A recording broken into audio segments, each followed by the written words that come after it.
The electric state നെറ്റ്ഫ്ലിക്സിൻ്റെ ഈ വർഷത്തെ most anticipated സിനിമകളിലൊന്നായിരുന്നു ഇത്.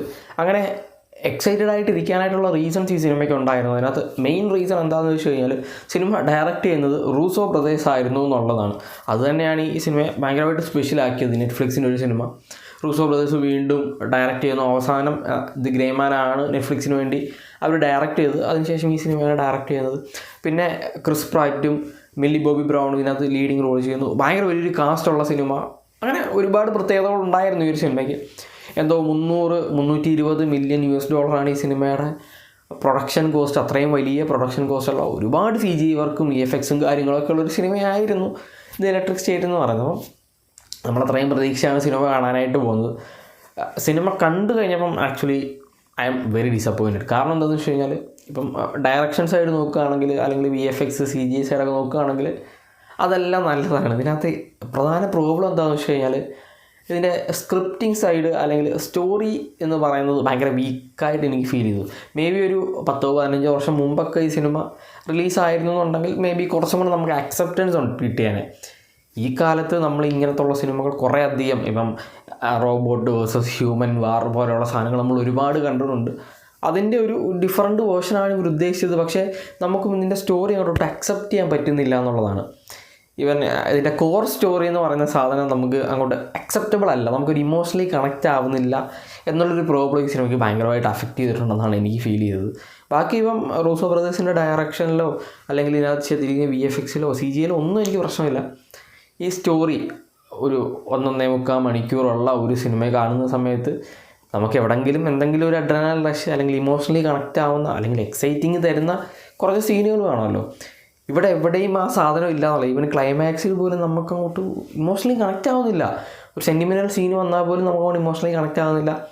ഒരു എക്സൈറ്റ്മെൻ്റ് ഉള്ള ഒരു ഈവൻ അതിൻ്റെ ക്ലൈമാക്സിൽ കുറേ ഫൈറ്റൊക്കെ ഉണ്ട്. അവിടെ ഒന്നും നമുക്കൊരു അഡ്രിനൽ റഷ് കിട്ടുന്നില്ല എന്നുള്ളൊരു പ്രോബ്ലം എനിക്ക് ഇതിനകത്ത് ഭയങ്കരമായിട്ട് ഫീൽ ചെയ്തു എന്നുള്ളതാണ്. ഈ സിനിമ ത്രൂ ഔട്ട് എനിക്കത് ഫീൽ ചെയ്തു.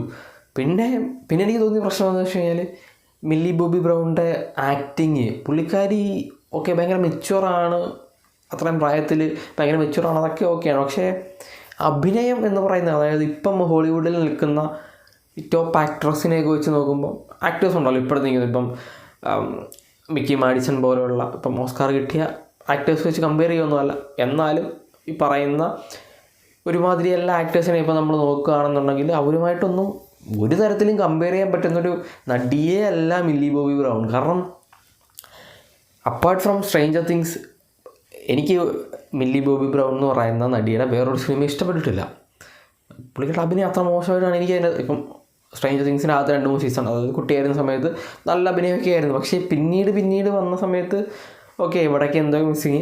ഇവിടെ അതൊക്കെ തന്നെയാണ്. നമ്മളുമായിട്ട്, അതായത് കാണുന്ന ഓഡിയൻസുമായിട്ട് ഇതിനകത്തെ ക്യാരക്ടർ കണക്റ്റ് ആകുന്നില്ല എന്നുള്ളൊരു ഫീലിംഗ് ഈ സിനിമയിൽ എനിക്ക് കണക്റ്റായി എന്നുള്ളതാണ്. ആ ഒരു പ്രോബ്ലം ഈ ഒരു സിനിമയ്ക്ക് അത് ഭയങ്കര ത്രൂ ഔട്ട് ഉണ്ട്. ഇതിനകത്ത് എല്ലാ ക്യാരക്ടേഴ്സും അങ്ങനെ തന്നെയാണ്. ഇപ്പം ഈവൻ ക്രിസ് പ്രാറ്റിൻ്റെ ക്യാരക്ടറും അങ്ങനെ തന്നെ. പ്രത്യേകിച്ച് കണക്ഷനൊന്നും നമുക്ക് കിട്ടുമൊന്നുമില്ല.